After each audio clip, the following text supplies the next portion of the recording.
Tom Creed sat in his worn leather recliner, watching the Seahawks game on the old flat screen. The garage door opener hummed to life, then shut again. Probably Pauline grabbing something from her car. Saturday afternoons meant peace in the Creed household, or what passed for peace these days. The front door opened with a soft click. Tom glanced at the clock. 2:47 p.m. Early for Pauline to be back from her wellness center shift. "Dad!" Reed's voice came from the hallway, shaky and wrong. Tom muted the television and turned toward the sound. His 12-year-old son stood in the doorway between the living room and kitchen, his small frame trembling. In his hands, he held Tom's Glock 19. The black metal gleamed under the afternoon light, streaming through the windows. Reed's finger rested near the trigger guard, not on it, but close enough to make Tom's chest tighten. The boy's eyes were red-rimmed, tears streaming down his cheeks. "Reed." Tom's voice stayed level calm. He'd faced loaded weapons before. In Kandahar, men with far more training and far worse intentions had pointed guns at him. But this was different. This was his son. "I'm sorry, Dad." Reed's voice cracked. "I'm so sorry." Tom slowly placed his hands on the armrests of his chair. No sudden movements. No raised voice. "What's going on, buddy?" She said you were going to hurt us." Reed's hands shook harder. "She said if I didn't do something, you'd kill her." The words hit Tom like cold water. She said, Pauline, his wife of 14 years, had convinced their son to point a loaded weapon at him. "Reed, look at me." Tom shifted forward slightly. "When have I ever hurt you? When have I ever hurt your mother?" "I don't know." Reed sobbed. "I don't know anything anymore." Tom stood slowly, hands visible. "Son, I need you to point that gun away from me." "Point it at the floor." "I can't." She said if I don't. "She's not here right now." Tom took one careful step forward. "It's just you and me. Your dad who taught you to ride a bike. Who'll help you build that treehouse. Who sits with you when you have nightmares." Reed's aim wavered. The gun dipped toward the carpet. "That's good, Reed. You're doing good."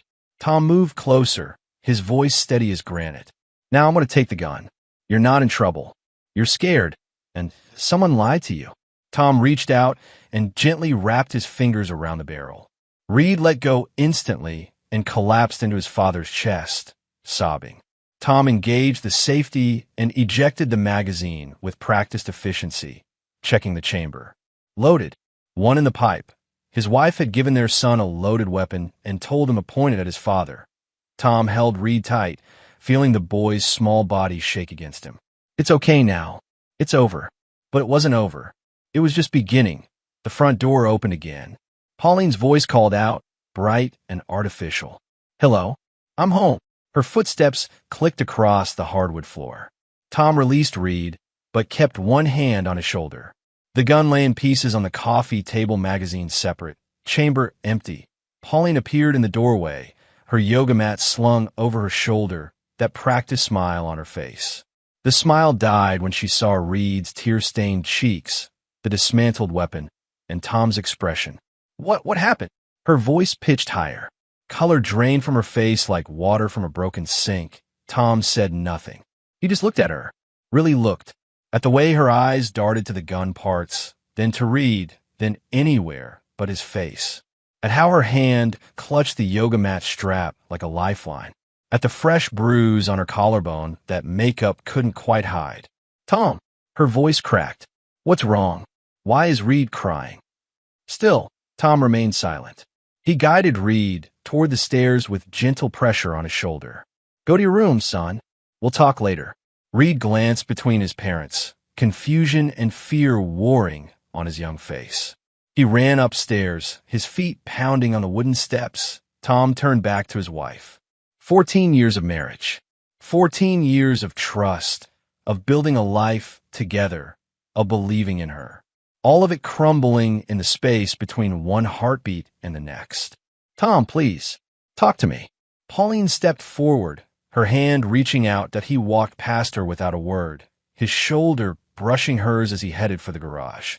The silence he left behind cut deeper than any accusation, any rage, any violence ever could. Behind him, he heard her whisper, "Oh God, what have I done?" Dinner that night was a masterclass in tension.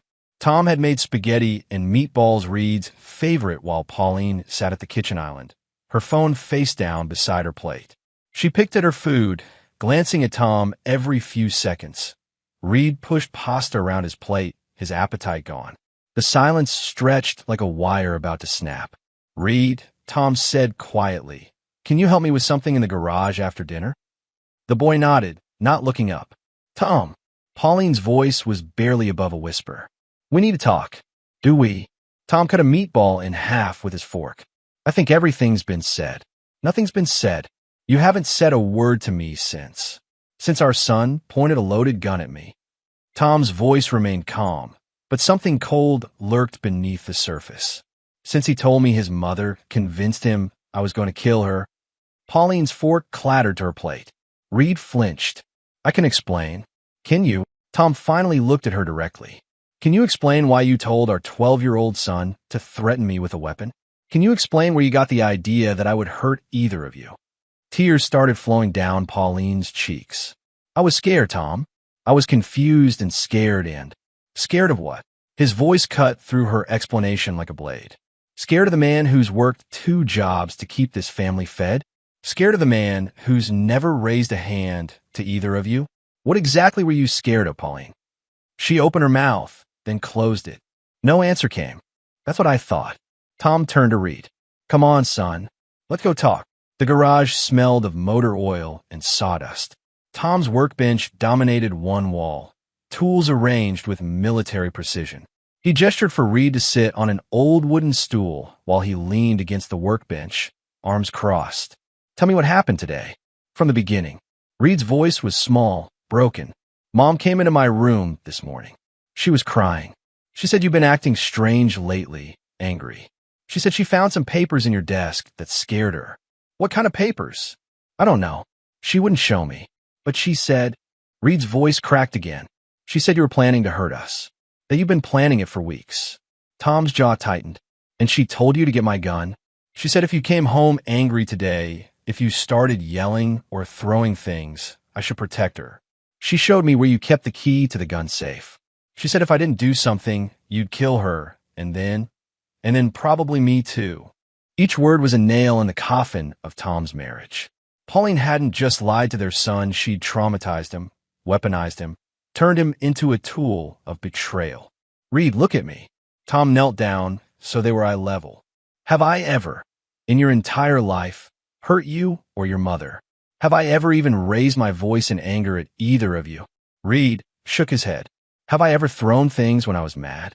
Broken anything? Punched walls?" "No, Dad." "So when your mother told you these things about me, did any of it sound like the father you know?" Reed's lower lip trembled. "No, but she was so scared, Dad. She was shaking and crying, and I thought maybe I didn't know you as well as I thought." Tom pulled his son into a hug. "You know me, Reed. You know exactly who I am. And whoever told your mother to be afraid of me, they don't know me at all." The garage door opened. Lenny Voss stepped inside, his work boots scuffing on the concrete floor. Tom's brother-in-law was built like a linebacker going soft, with calloused hands and a permanent 5 o'clock shadow. "Hey, Reed, mind if I borrow your dad for a minute?" Reed nodded and headed back into the house.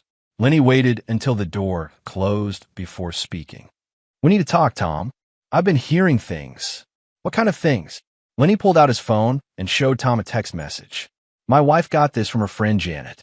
Janet's been seeing Pauline around town. Late nights. Meeting someone." The text read, "Saw Pauline again at Forest Trail parking lot. 11 p.m. Tuesday. Same guy. Dark hair, expensive car. Thought you should know." Tom's expression didn't change, but something shifted in his eyes. "How long?" "At least 6 weeks, from what I can piece together." "Tom, there's more." Lenny looked uncomfortable. "Ms. Granger called me this afternoon. She wanted to talk to you, but she was afraid to come over directly. She's been watching the house. And she saw a man sneak in through your back gate last weekend, when you were on that school trip with the kids. Stayed about 2 hours. Tom nodded slowly, his mind already working, pieces falling into place. Pauline's strange behavior over the past month, her sudden interest in working late shifts, the new clothes, the expensive perfume, and now this using their son as a weapon against him. "Thanks for telling me, Lenny." What are you going to do? Tom picked up a screwdriver from his workbench, testing its weight in his hand. I'm going to find out exactly what my wife has been up to, and then I'm going to deal with it. Tom, this isn't Afghanistan, Lenny.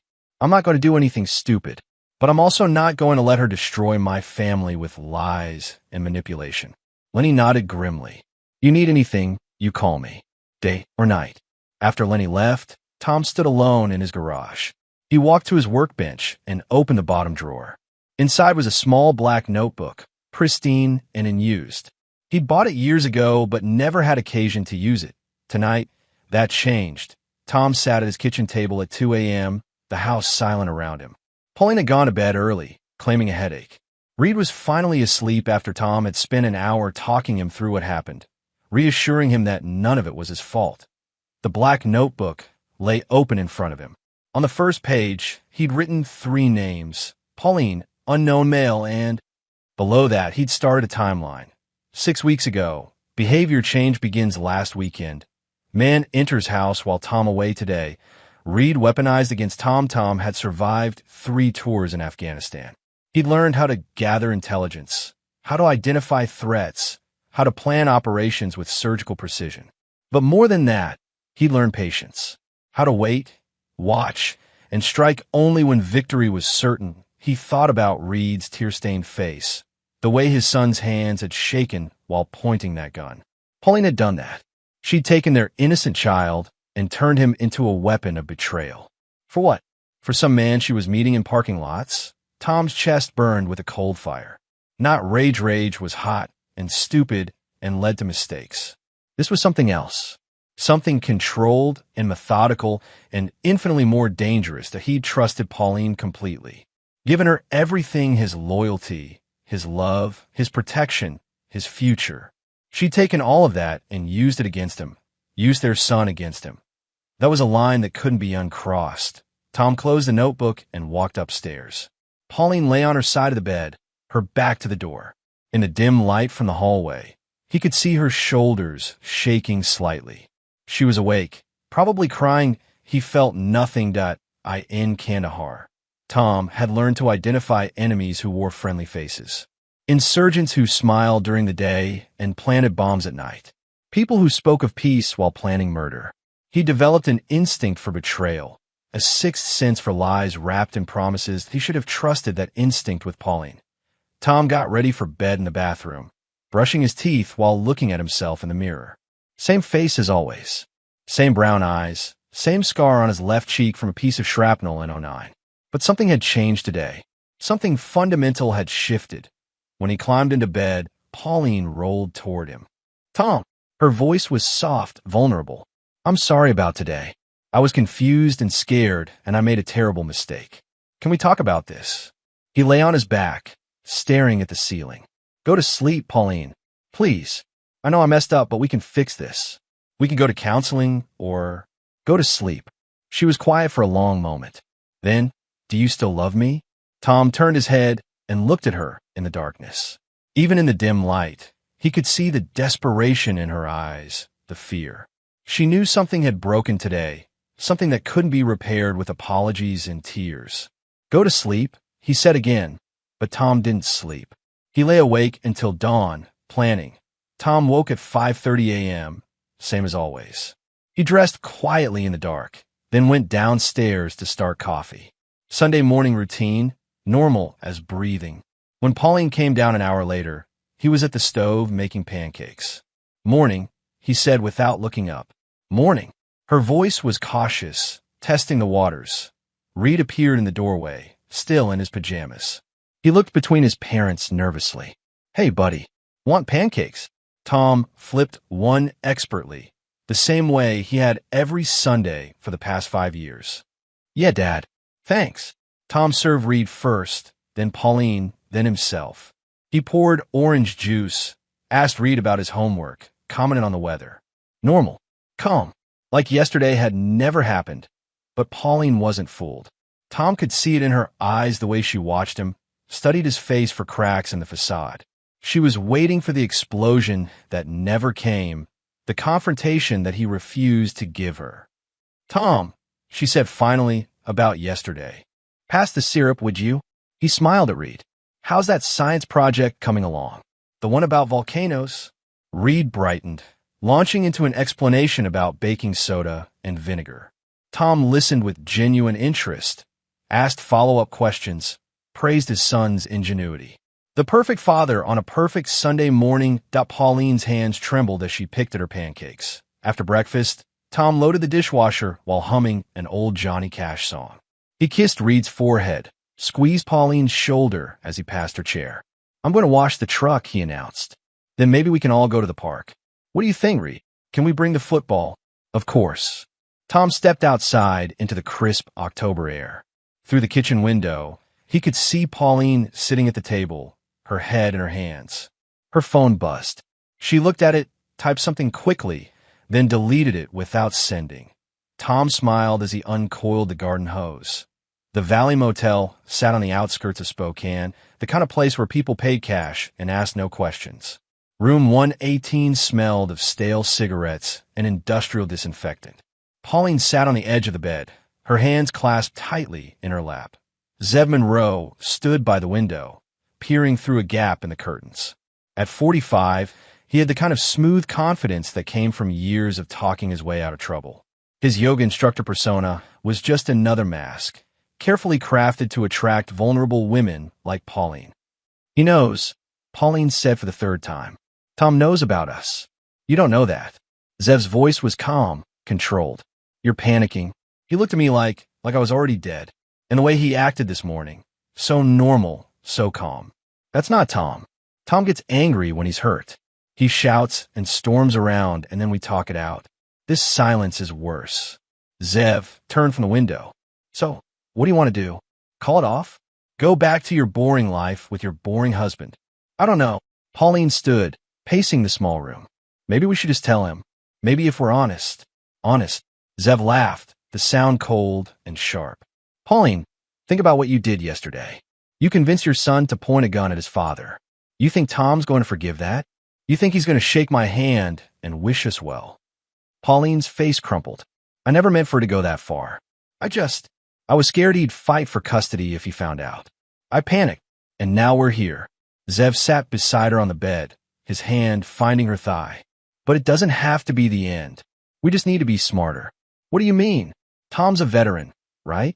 PTSD, probably his anger issues he keeps buried. What if he had an episode? What if he became violent? Pauline stared at him. Tom doesn't have PTSD. He's never been violent. But who would know that except you? And if you were scared for your safety, scared for Reed's safety, if you had evidence of his violent behavior.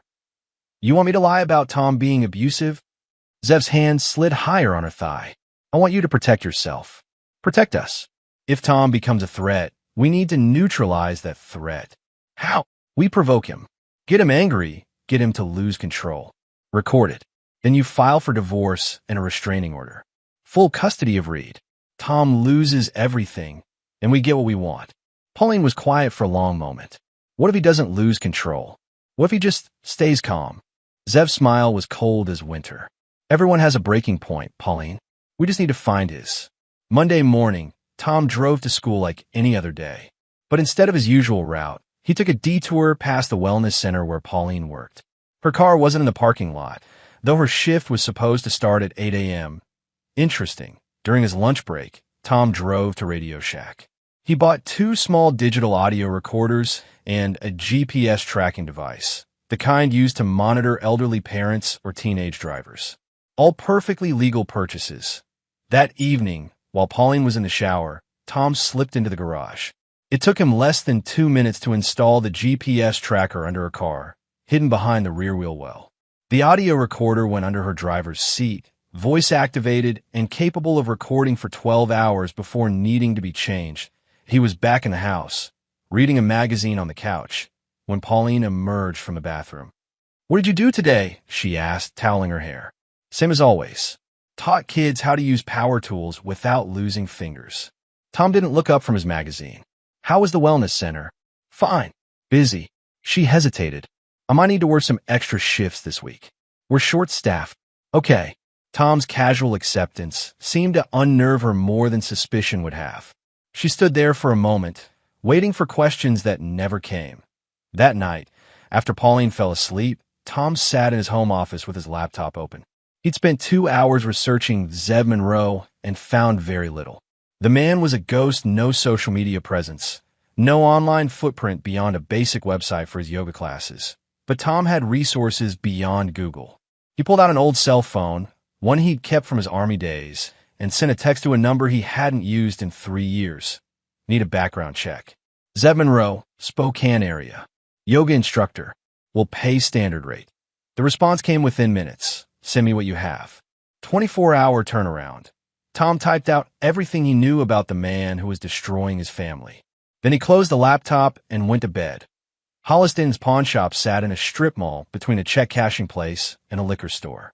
The windows were barred, the interior cramped with guitars, jewelry, and various electronics. Hollis himself was a thin man with nervous energy and hands that moved constantly adjusting merchandise, wiping down counters, counting money. Tom entered just before closing time on Tuesday, wearing his work clothes and carrying a small toolbox. We're almost closed, Hollis said without looking up from the register. Just need a new drill bit set. Heard you might have some professional grade stuff. Hollis looked up then, recognizing Tom. His face went pale. Oh, hey Tom. What can I help you with? Like I said, drill bits. Mine are getting dull. Tom browsed the tools section casually. Been doing a lot of work around the house lately. Pauline's got me fixing everything. How is Pauline? Tom glanced up. She's fine. What? No reason. Just asking. Hollis's hands fidgeted with a price tag. Haven't seen her around much lately. She's been busy, working extra shifts at the wellness center. Tom picked up a set of drill bits, examining them closely. You know how it is. Always something that needs fixing, right? Yeah. Hollis cleared his throat. Tom, can I ask you something? Sure. You and Pauline, everything okay at home? She seemed stressed last time I saw her. Tom set down the drill bits and looked directly at Hollis. When did you see her? Last week. She came by asking about. Well, she was looking for someone. Hollis's Adam's apple bobbed as he swallowed hard. Someone who could maybe scare someone. She said she was having trouble with a neighbor. Thought maybe if someone had a word with him. Tom's expression didn't change, but he pressed record on the small device in his pocket. What kind of word? I don't know. I told her I couldn't help with that kind of thing. Told her she should call the police if she was having trouble with a neighbor. But you gave her a name anyway. It wasn't a question. Hollis's face went from pale to gray. Tom, I swear I didn't know. Who did you give her? A guy named Mickey Torino. He does odd jobs. Collections, mostly. But I told her I couldn't guarantee anything, that it was a bad idea. Did she pay you? $200. Tom, I'm sorry. I didn't know she was talking about you. I thought she really had neighbor trouble. Tom nodded slowly. Thanks for the honesty, Hollis. I appreciate it. He left without buying anything. In his truck, he stopped the recording and played it back. Clear as a bell. Pauline had tried to hire muscle to intimidate him, and her own cousin had facilitated it. The pieces were falling into place. Saturday morning, Tom loaded camping gear in his truck while Reed watched from the front porch. The boy had been quiet all week, withdrawn and confused. Time for some father-son truth. Where are we going, Dad? That spot up by Lake Coeur d'Alene. Remember? Where we caught that big bass last summer. Reed climbed into the passenger seat, his mood lifting slightly. They drove north in comfortable silence, classic rock playing softly on the radio. When they reached the campsite, Tom let Reed help set up the tent and gather firewood. As the sun set over the lake, they sat by the fire roasting hot dogs. Reed stared into the flames, his young face serious beyond his years. Dad, yeah, buddy, why did Mom tell me those things about you? Tom had been waiting for this question all week. He'd rehearsed his answer, wanting to be honest without destroying Reed's relationship with his mother entirely. Sometimes adults make mistakes when they're scared or confused. Your mom is going through something right now, and it's making her think and act in ways that aren't like her. But why would she think you'd hurt us? Someone convinced her I would.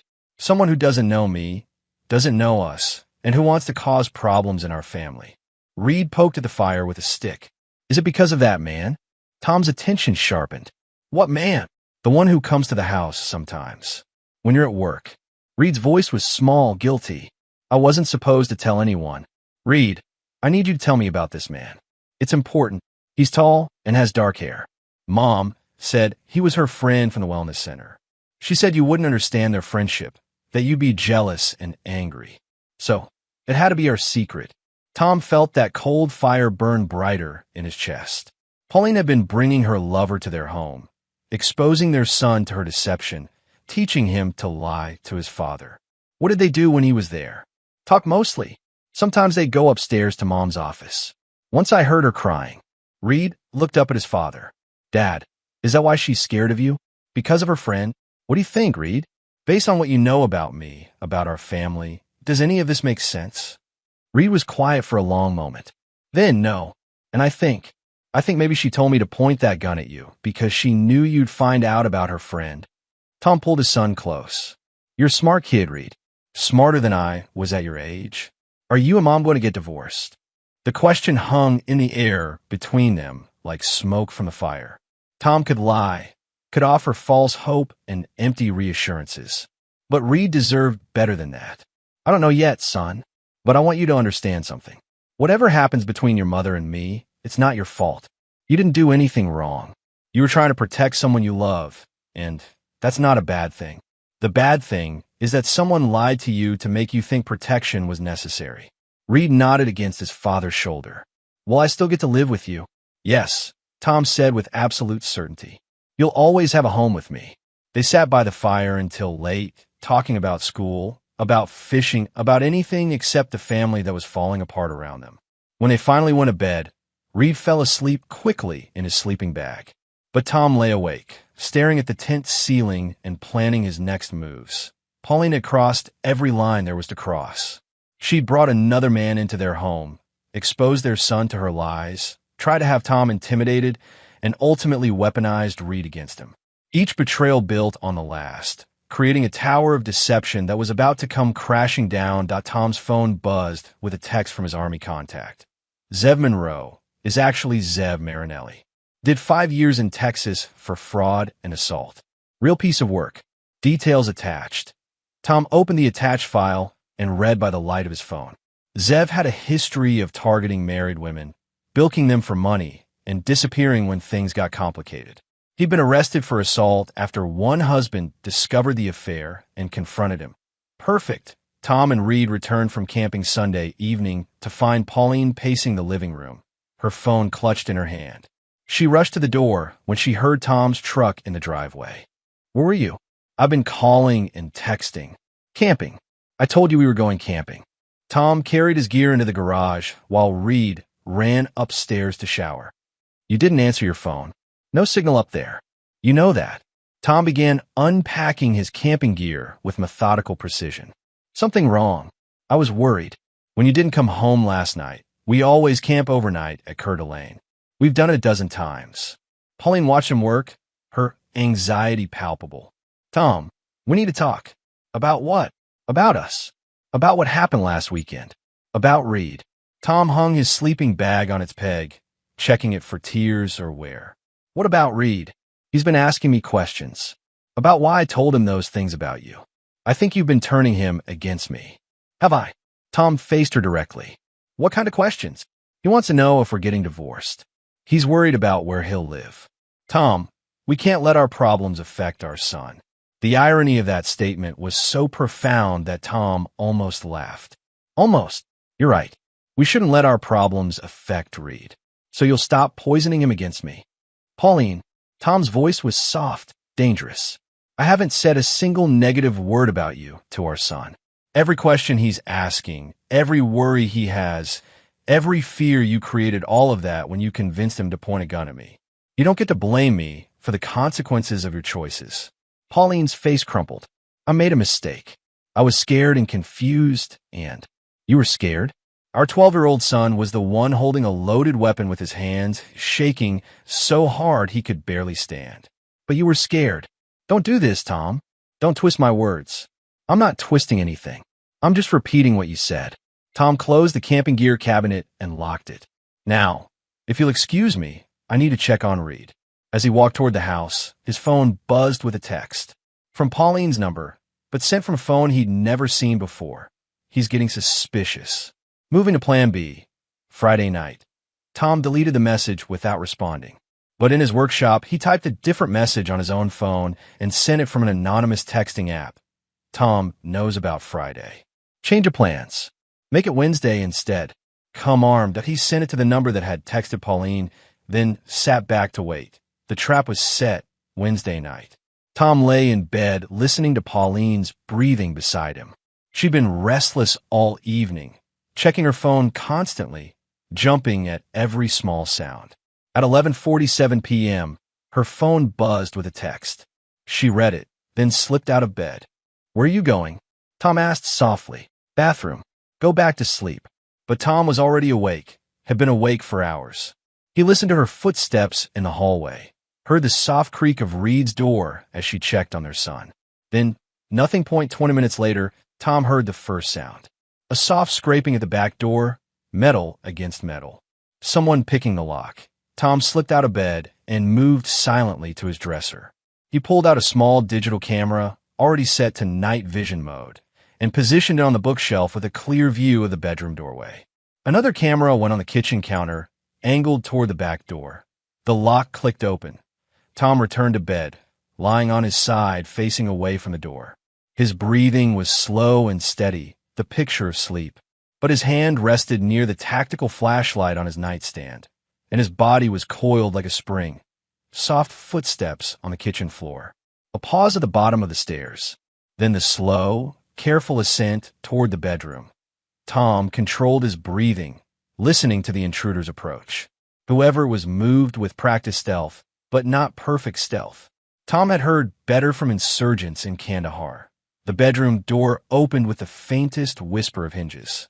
A shadow filled the doorway, tall, lean, dressed in dark clothes with something covering his face.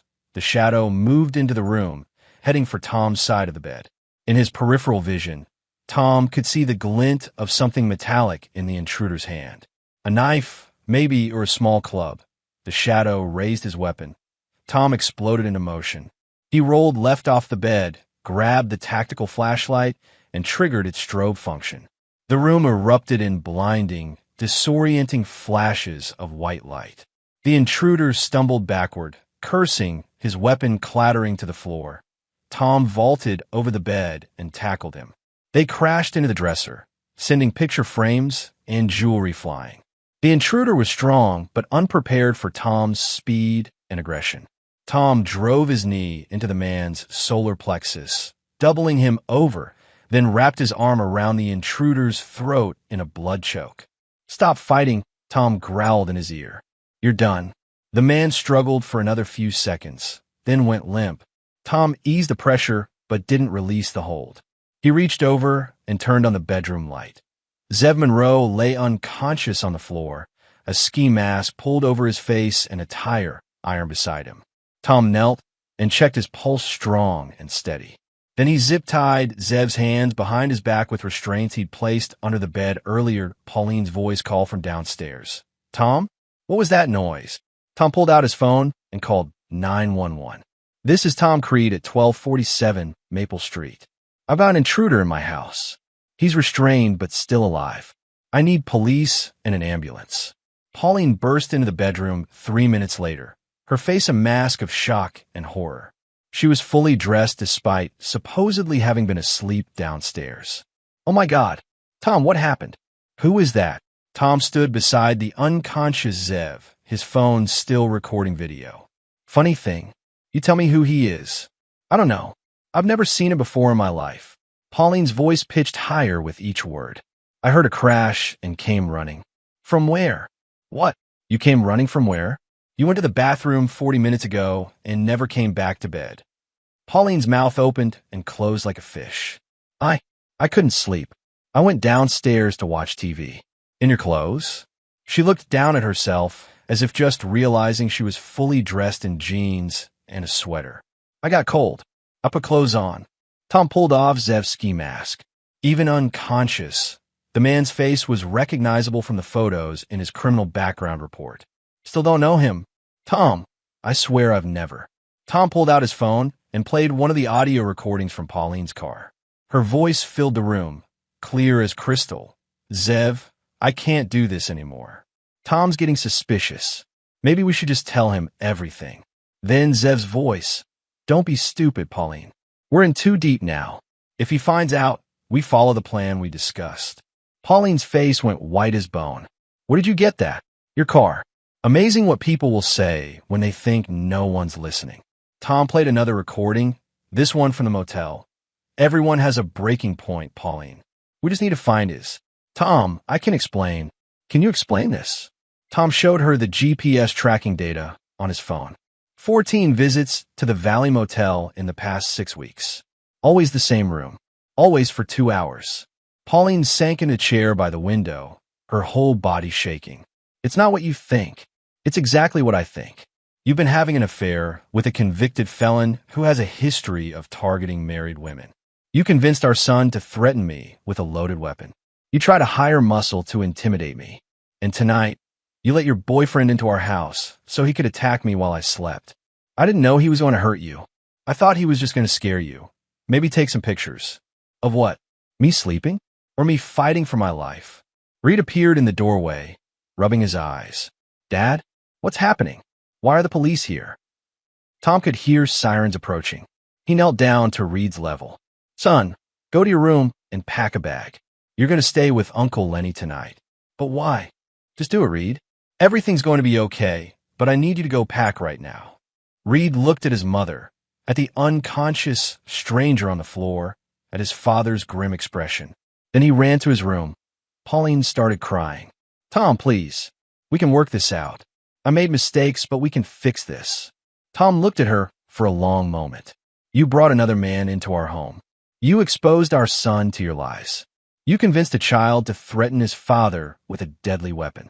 And tonight, you open our door to someone who came here to hurt me, maybe kill me. What exactly do you think we can fix? The sirens grew louder. Red and blue lights flashed through the bedroom windows. Please, Pauline whispered. I love you. Tom's expression didn't change. No, you don't. If you loved me, none of this would have happened. Detective Laura Raines was a compact woman with silver-streaked hair and eyes that missed nothing. She'd been working domestic cases for 15 years and had developed an instinct for sorting truth from lies. She stood in Tom's bedroom at 2 a.m., looking at the unconscious intruder, the broken furniture, and the married couple whose lives had just exploded. Mr. Creed, can you walk me through what happened? Tom handed her his phone. Everything's on here. Audio recordings, GPS tracking data, video from tonight's break-in. I've been documenting my wife's affair and the escalating threats for the past week. Rain scrolled through the files, her eyebrows rising with each piece of evidence. This is very thorough, almost like you were expecting something to happen. I was. My wife and her boyfriend have been planning something for days. I just didn't know exactly what until tonight. And how did you obtain these recordings? Audio device in my wife's car, which I own half of. GPS tracker on a vehicle registered to me. All legal. Tom's voice was steady, matter of fact. I was protecting myself and my son from people who had already demonstrated they were willing to use violence. Raines looked at Pauline, who sat on the bed with tears streaming down her face. Mrs. Creed, do you want to tell me your version of events? I don't know anything about this. I was downstairs and heard a crash. Ma'am, Raines held up the phone. I just listened to recordings of you planning this with the suspect. You want to try again? Pauline's face crumpled entirely. I never meant for anyone to get hurt. Tom was getting suspicious, and Zev said we needed to do something before he found out about us. But I thought he was just going to scare Tom, maybe get some photos we could use in divorce proceedings. Photos of what? Of Tom being violent. Zev said if we could prove Tom was dangerous, I could get full custody of Reed. Raines looked back at Tom. And you knew this was coming? I suspected. So I prepared. Cameras, recordings, documentation. I wanted everything on record when they made their move. You built this like a soldier on a mission. Tom's expression remained flat. No, like a husband who won't be made a fool. Paramedics arrived and loaded the still unconscious Zev onto a stretcher. As they wheeled him out, he started to come around, mumbling incoherently. Raines turned back to Tom. This is one of the most complete cases I've ever seen. You got conspiracy, breaking and entering, assault with a deadly weapon, endangering child. Your wife and her boyfriend are looking at serious time. Good. No desire for reconciliation? Working things out. Tom looked at Pauline one last time. She was begging him with her eyes, silently pleading for mercy, for understanding, for forgiveness. Detective, he said quietly, they turned my 12-year-old son into a weapon against me. They made him point a loaded gun at his father while telling him I was going to kill his mother. What exactly do you think there is to work out? Raines nodded grimly. I'll need you to come to the station tomorrow to give a formal statement. But Mr. Creed, you did everything right here. You protected yourself and your son. You did it by the book. As the police led Pauline away in handcuffs, she looked back at Tom one more time. I'm sorry, she whispered. I'm so sorry. Tom didn't respond. He was already thinking about tomorrow, about Reed, about the custody battle that was coming. But for the first time in weeks, the burning in his chest had cooled to something manageable. Justice had a way of doing that. 3 months later, Tom sat across from Pauline in family court. She'd hired an expensive lawyer who painted her as a confused, manipulated woman who'd made poor choices while under the influence of a criminal boyfriend. Tom's lawyer presented the recordings, the GPS data, the evidence of child endangerment that Pauline's attorney argued for supervised visitation, claiming their client had learned from her mistakes and deserved a chance to rebuild her relationship with her son. Reed had been in therapy since the night of the break-in. The therapist testified that the boy showed clear signs of trauma from being weaponized against his father, and that he'd expressed fear about being alone with his mother. Your Honor, Tom's lawyer said during closing arguments, Mrs. Creed didn't just have an affair. She systematically manipulated and traumatized her own child, turning him into an instrument of violence against his father. She endangered this family repeatedly through her relationship with a convicted felon, and she facilitated a violent attack on her husband in the family home. This isn't about marital problems. This is about child safety. Pauline's lawyer countered. Mrs. Creed made mistakes, but she's getting help. She's in counseling. She's ended the relationship that led to poor judgment, and she wants to rebuild trust with her son. Denying her custody entirely would be punitive rather than rehabilitative. The judge was a stern woman in her 60s who'd presided over thousands of custody cases. She looked at the evidence for a long time before speaking. I've reviewed all the materials presented to this court, the recordings, the documentation, the testimony of the child's therapist. Mrs. Creed, your actions went far beyond marital infidelity. You placed your child in danger repeatedly. You manipulated him into threatening his father with a deadly weapon, and you facilitated a violent crime in your family home. Pauline's face went white. Furthermore, your son has expressed clear fear about being alone with you, and his therapist believes that contact at this time would be harmful to his recovery. Therefore, I am awarding full physical and legal custody to Mr. Creed, with supervised visitation for Mrs. Creed to be evaluated after 1 year of counseling and continued therapy. The gavel came down like a gunshot. Pauline burst into tears, reaching toward Reed, who sat beside his father. The boy didn't reach back. Outside the courthouse, Tom knelt down to Reed's level. How are you feeling, buddy? Sad, but also relieved. Reed looked confused by his own emotions. Does that make me a bad son? No, it makes you honest. Your feelings are allowed to be complicated. Will Mom get better? Tom considered his answer carefully. I hope she will. But whether she does or not, you're safe now. That's what matters. Reed nodded and took his father's hand. They walked to Tom's truck together, ready to go home. 6 months after the break-in, Pauline sat across from Tom in a coffee shop downtown. She'd lost weight, looked older, her once bright demeanor dimmed to something gray and brittle. She'd asked to meet, claiming she wanted to apologize properly. Thank you for coming, she said when Tom sat down, but he didn't order anything, didn't settle in. This wasn't a social visit. I want to tell you how sorry I am. About everything. About Reed, about Zev, about all of it. Tears started flowing down her cheeks. I know I destroyed our family. I know I hurt our son in ways that can't be undone. But Tom, please, can't we find some way forward? Some way to be a family again? Tom looked at her for a long moment. Once, He'd loved this woman more than anything in the world. He'd built a life with her, trusted her completely, given her everything he had to give. Pauline, yes, do you remember what you told Reed the morning he pointed that gun at me? She flinched. Tom, I was confused. Do you remember what you told him? I told him you were going to hurt us. You told our 12-year-old son that his father was planning to murder his mother. You convinced him that the only way to protect you was to threaten me with a loaded weapon. You took our child and turned him into a weapon against me. I know I did that, and I hate myself for it. But I was scared and desperate, and you chose to hurt our son rather than face the consequences of your own choices. Tom's voice was quiet, final. There's no coming back from that, Pauline. There's no apology that fixes what you did to Reed. No amount of crying that undoes the trauma you caused him. Please, Tom, I'll do anything. Counseling, therapy, whatever you want. Just give me a chance to make this right. Tom stood up. You're a ghost now, Pauline. You don't get to haunt my life anymore. Or his. He walked away without looking back. Behind him, he heard her sobbing, but it meant nothing to him. Some betrayals were too deep for forgiveness. Some wounds too fundamental to heal. Tom Creed had learned that lesson the hard way, but he'd learned it completely. Spring came early to Spokane that year. Tom stood in his garage, now converted into a woodworking shop, teaching Reed how to use a hand plane. The boy was 13 now, taller, more confident. The hollow look had left his eyes. Feel how the wood wants to give, Tom said, guiding Reed's hands. Don't force it. Let the tool do the work. Reed made a long, smooth cut, producing a perfect curl of cedar shaving. Like that. Exactly like that. The garage door was open to the warm afternoon air. Ms. Granger waved from her garden across the street, and Tom waved back. Lenny's truck pulled into the driveway, and Tom's brother-in-law climbed out with a cooler of beer and a bag of barbecue.